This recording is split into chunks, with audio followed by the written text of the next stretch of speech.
In the late 19th century, America was a nation on the rise. It had money, ambition, and cities growing faster than anything Europe had ever seen. But there was one crucial thing it lacked: cultural confidence, especially in music. American concert halls were caught in a strange echo chamber, constantly looking across the Atlantic for validation. To be taken seriously, an American composer had to sound European. They copied German forms, mimicked French styles, and followed Italian traditions. Originality was a risk. Imitation was the safe path to respectability. The cultural elite didn't want a new, authentic American sound. They wanted legitimacy.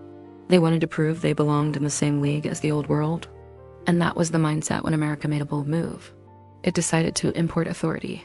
In 1892, one of the most celebrated European composers of the era was invited to New York.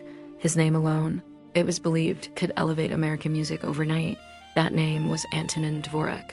To the wealthy patrons who brought him over, Dvořák was the perfect symbol. He was European.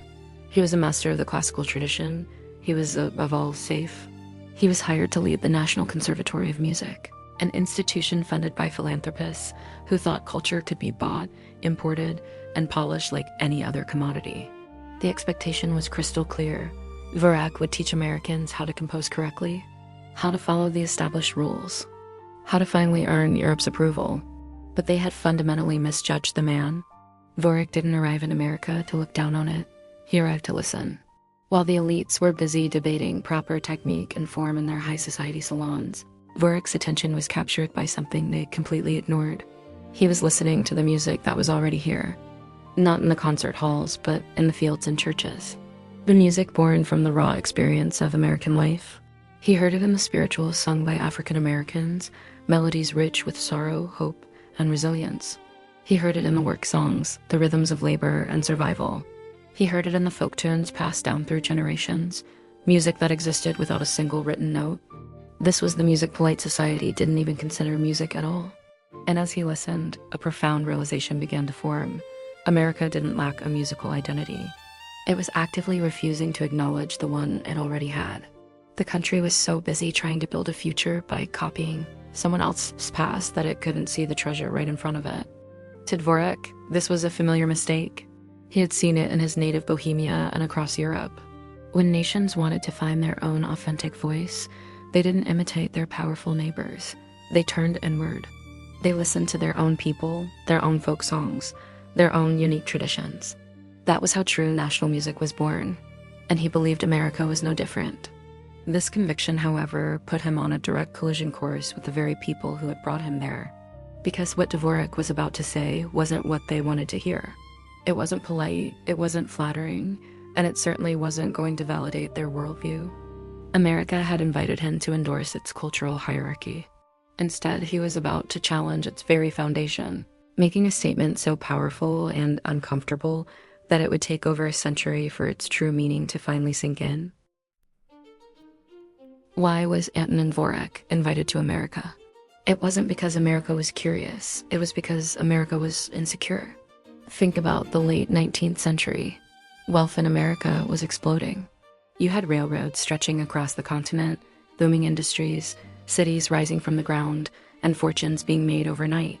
But when it came to culture, all authority still belonged to Europe. A symphony just wasn't considered serious unless it carried a European accent. So America did what ambitious nations often do when they lack confidence. It outsourced its credibility.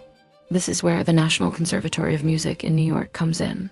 It was founded with a grand vision, talking about education, progress, and inclusion. But beneath all that idealism was a much simpler goal: to prove that America could stand shoulder to shoulder with Europe as a civilized musical nation. And to do that, it needed a stamp of approval. Dvořák was that stamp. He wasn't hired to disrupt American taste. He was hired to confirm it.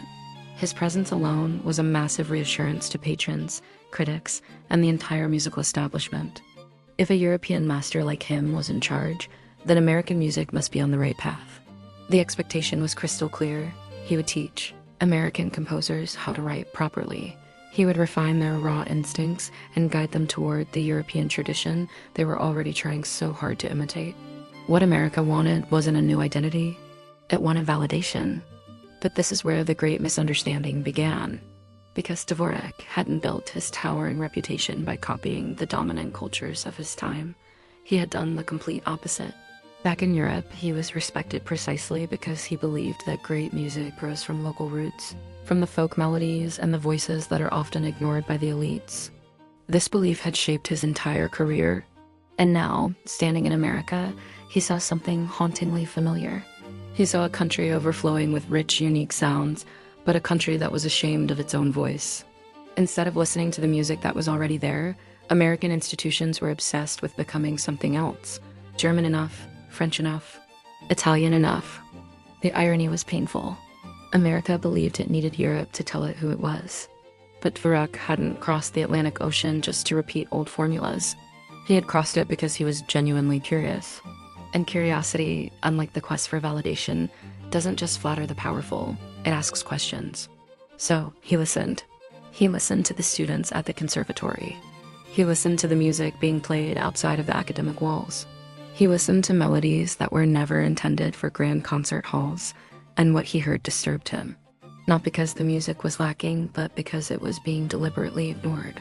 It became clear to him that America wasn't searching for its musical future. It was actively avoiding it. This placed Dvořák in an impossible position. To say what he truly believed would mean disappointing the very people who had hired him and brought him across the world. But to stay silent would mean betraying his deepest understanding of what makes music great. Eventually, he chose honesty. In the next chapter, we'll explore what happened when Dvořák decided to speak his mind. He would say something publicly that no European authority had ever dared to say before. Something that sounded completely obvious to him, but deeply offensive to almost everyone else. It was a statement so uncomfortable that it would be acknowledged, quoted, and then quietly set aside for decades. What Dvořák said was simple. There was no shouting, no provocation, and no attempt to shock. And that is exactly why it was so dangerous. In 1893, while living in New York, the great Czech composer Antonín Dvořák spoke his mind about what American music should become. He said the future of American classical music didn't lie in copying Europe. It lay in the music America already had. Specifically, he said this, that African American spirituals and indigenous melodies were the true foundation of an authentic American musical voice. This wasn't just a casual remark. It was a public declaration, and it landed like a quiet earthquake. Why? Because no one in power was saying this. No elite institution wanted to hear it, and certainly no European authority was expected to confirm it. Think about what Dvořák was saying. He didn't call these traditions interesting. He didn't label them as mere influences. He didn't frame them as raw material to be refined by European technique. He said they were the source, the root, the very beginning. To our modern ears, this might sound obvious, even generous. But in 19th century America, this was a deeply unsettling idea. It completely inverted the cultural hierarchy. It suggested that the people who were excluded from the concert halls were actually closer to the soul of American music than the wealthy patrons funding those halls. It implied that culture didn't flow downward from the elites, but rose upward from lived, everyday experience. And that idea threatened everything the musical establishment believed about itself. So how did the American critics react? Did they erupt in anger? No, they did something far more effective. They responded with politeness. They quoted Dvořák respectfully, acknowledged his words, and even praised his openness. And then they carefully reframed his message. They claimed he was just being poetic. They said he was probably exaggerating for effect.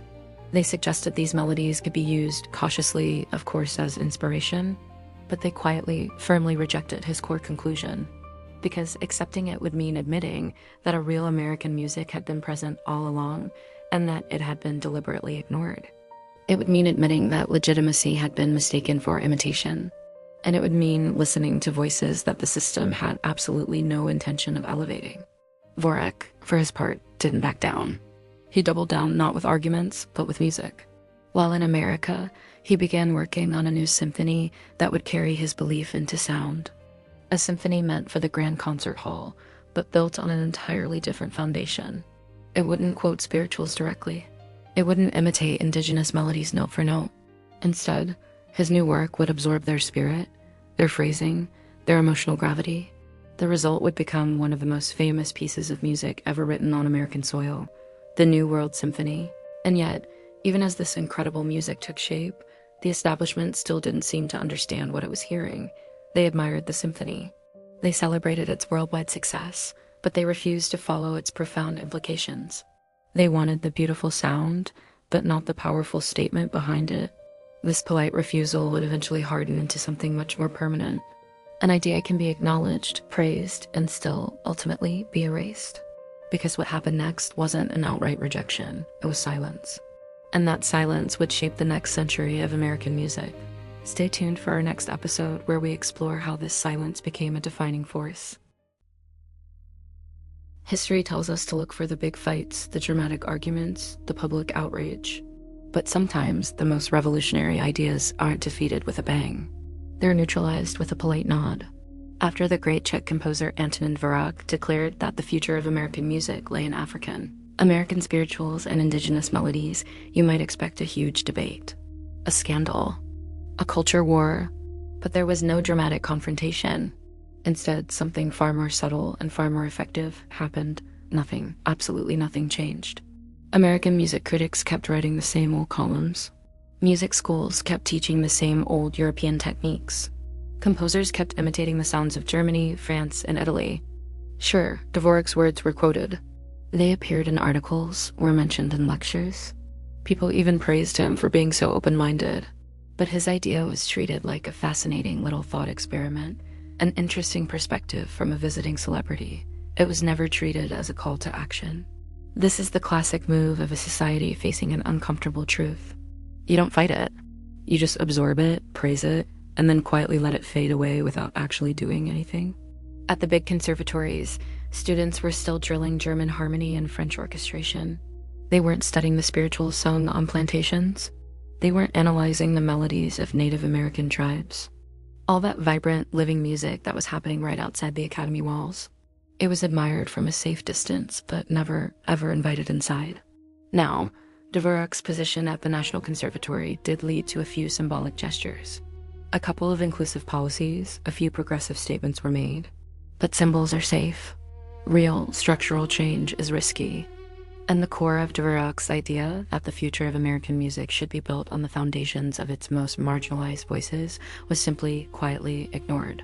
This silence had massive consequences, because as soon as Dvořák packed his bags and sailed back to Europe, the authority behind the idea went with him. Without a famous European man there to champion it, the argument lost its shield. American institutions just snapped right back to what they knew best, copying Europe. The irony is almost painful. A European composer came to America and told Americans to listen to their own people, and America listened politely, nodded in agreement, and then went right back to listening to Europe. Dvořák wasn't attacked. No one called him incompetent. He was respected, and that very respect became the perfect tool for erasure. Because when you respect an idea but refuse to act on it, you guarantee its quiet disappearance. This is the real danger of polite rejection. It leaves no villain to point a finger at. There's no big moment of outrage to rally against. There's just absence. The absence of indigenous voices from the concert hall. The absence of Black musical traditions from our textbooks. The absence of what could have been a truly American classical music, right when it had the chance to be born. And so Dvořák's revolutionary belief survived only in fragments, in old interviews, in footnotes, in dusty quotations. It survived as an idea, but not as a practice. But here's the great contradiction at the heart of this story. While the American establishment refused to credit the sources Dvořák pointed to, it fell in love with the sound that came from them. They wanted the music. They just didn't want the truth behind it. And that's a story for next time. So here's the twist in the story. Dvořák's big idea. Its rejection didn't sound like failure. It actually sounded a lot like success. Because while American institutions refused to credit the musical sources he pointed to, they absolutely loved the sound that came from them. They just did it quietly, selectively, and without giving any credit. The clearest example of this is the very piece Dvořák composed while he was in America. You know it as the From the New World Symphony. From the moment it premiered, audiences were hooked. Critics praised its freshness, its emotional depth, and how it captured a unique sense of place. They heard something different, something special. But what they didn't want to talk about was why it sounded so different. The melodies felt so grounded. The rhythms were so natural. The emotional core resonated with something deeper than just European tradition, and this wasn't an accident. Dvořák had soaked up the spirit of the music he'd heard all around him in America. He wasn't just copying it, he was listening with deep respect. He heard the structure of the spirituals, the weight of a shared history, the way melodies could carry generations of suffering, hope, and incredible resilience. He then translated those elements into the language of a symphony, but he was careful not to erase their emotional soul. And here's the brutal irony. American audiences cheered for the result while continuing to dismiss the very traditions that made it possible. They loved the sound, but wanted nothing to do with the source. So the establishment started to accept a little American flavor in music, but only if it was first passed through a European filter. Black music, indigenous music, all these folk traditions, they were only okay once they were translated into high art, elite forms. This set a pattern that would repeat for decades. The foundation was borrowed, but the credit was sent elsewhere. American music began to find its voice, but it was a voice that refused to acknowledge where it learned to sing. Dvořák's warning couldn't have been clearer. He said if America wanted a real, genuine musical identity, it needed to listen directly to the people creating its most original sounds. But instead, the culture chose a safer path. It took the influence without granting any legitimacy. This created a kind of cultural double life. Publicly, American music tried to maintain its European posture, but privately, it was being completely reshaped by voices that were barred from the concert stage. This contradiction was never really solved. It just became normal. And once it was normalized, Dvořák's urgent idea started to seem less important. After all, if the music already sounded good, why bring up the uncomfortable truth behind it? But history doesn't just forget patterns like this, it only delays their consequences. And as we'll see, the future Dvořák predicted would arrive anyway, bursting through in jazz, blues, gospel, and all forms of popular music. It just happened without ever acknowledging that moment when America was told the truth and chose not to listen. What Antonín Dvořák predicted did not arrive with fanfare. It did not arrive with credit. It did not arrive with acknowledgement. It arrived anyway. While conservatories and concert halls were busy polishing European technique, a different musical future was forming elsewhere. Not in prestigious lecture rooms, but in churches and work camps, and in neighborhoods built by people whose music had never been invited inside those institutions. The spirituals Dvořák so admired did not disappear. They evolved. From the soil of pain and survival, the blues emerged. From community and improvisation, jazz rose up. From memory and faith, gospel carried on. These were not just sounds. They were chronicles of lived experience. Later, these very sounds would become the DNA of popular music, film music, and eventually the entire global soundscape. This was the future Dvořák had described. Not a refined imitation of Europe, but a powerful, authentic music born from the American experience itself. American music became a global force only when it finally stopped trying to sound European. The very traditions that were once dismissed as unfit for classical legitimacy, the very sounds deemed too raw or unsophisticated, became the foundation of America's most influential and original art forms. Jazz completely reshaped our understanding of harmony and rhythm. The blues gave us a new language for emotional expression. Gospel revolutionized what was possible with the human voice. And from these roots, countless other genres grew: rock and roll, soul, rhythm and blues, hip-hop. The entire world was listening. But the institutions that could have recognized this transformation early on were largely left behind. For the most part, classical music in America did not evolve alongside these new forms. It remained separate, clinging to its European lineage, while the country's true musical identity was exploding all around it. Dvořák hadn't just predicted popularity, he had predicted authenticity. By the time music historians began to officially acknowledge the profound roots of American music in these folk traditions, the moment had already passed. The unique opportunity to build a classical tradition grounded honestly and fully in American sound had slipped away. American orchestras continued to masterfully perform the great European works. American composers struggled to define a unique national voice within those established structures. Meanwhile, the country's real, homegrown musical contribution was busy reshaping the world, but it was happening outside the concert hall. This isn't necessarily a story of failure, but it is a story of loss, a lost opportunity to listen earlier, a lost opportunity to give credit sooner, a lost opportunity to understand that true greatness was already present long before it was validated by the establishment. Dvořák did not live long enough to see this transformation fully unfold, but history followed the path he outlined with remarkable precision. In the next and final chapter, we'll step back from the past and ask the uncomfortable question this story leaves us with. What does it mean when a truth is spoken early, acknowledged politely, and then completely ignored? And more importantly, how often are we repeating that same mistake today? The danger in stories like this is to treat them as finished, as if they belong safely to the past, as if the mistake has already been paid for, as if we learned the lesson. But the truth is more uncomfortable. We are still living inside this pattern. When Antonín Dvořák told America where its music came from, he was not asking the country to celebrate diversity. He was asking it to listen honestly, and listening is so much harder than praise, because listening changes hierarchies. It forces institutions to ask who they have ignored, who they have excluded, and who they have been comfortable overlooking because acknowledgement would be inconvenient. America chose the easier path. It allowed the sound to enter without allowing the source to rise. And that choice echoes far beyond classical music. Today, we see the same structure repeat itself over and over. Ideas from the margins are admired, quoted, sampled, and monetized. But the people who carry them are still asked to wait. They are told their time will come later, that the system is not ready, that change must be gradual. This is just polite rejection all over again. You see, the most dangerous injustice is not the one that shouts. It is the one that smiles, nods, and moves on completely unchanged. Dvořák's story matters because it reminds us that truth often arrives early, wearing the wrong voice, speaking from the wrong place. And when that happens, institutions rarely say no outright. They say, that's interesting.